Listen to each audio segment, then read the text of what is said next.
Acknowledgement এমন একটা শব্দ যেটা আসলে আমাদের প্রত্যেকেরই আমরা চাই যেটা আমাদের জীবনে থাকুক। অর্থাৎ আমরা প্রত্যেকেই স্বীকৃতি বা প্রশংসা শুনতে পছন্দ করি।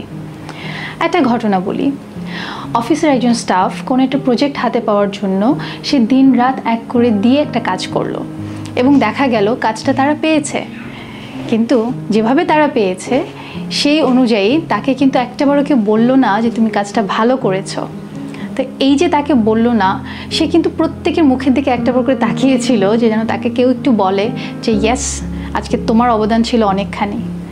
এই যে তাকে অ্যাকনলেজ করা হলো না, কোথায় যেন তার মনে হলো যে একটা আনফিনিশড কিছু, একটা ইমোশনাল একটা রিলিজের জায়গাটা হচ্ছে না।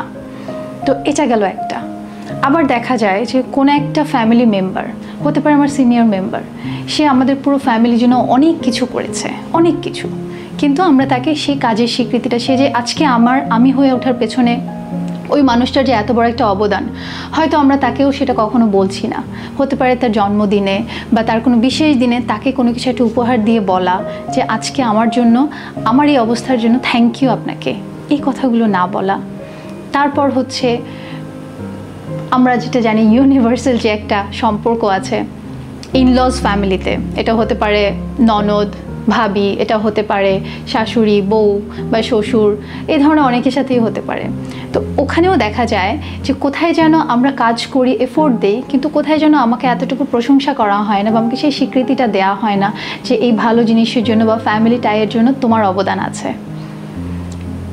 অর্থাৎ আমরা প্রত্যেকেই কিন্তু কোথায় না কোথায় আমরা একটু, আমাদের এই ক্ষুধাটা রয়ে যায় যে আমরা একটু কাজের স্বীকৃতি চাই, একটু প্রশংসা চাই।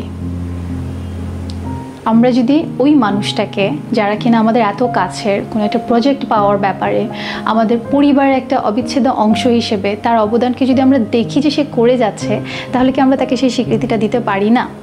কি হয়, কোনো দামি উপহার না, শুধু মৌখিকভাবে তাকে একটু প্রশংসা করা যে ইয়েস, তোমার জন্য এই কাজটা হয়েছে, থ্যাংক ইউ, তুমি আমাদের সাথে ছিলে, এই কথাগুলোই বলা।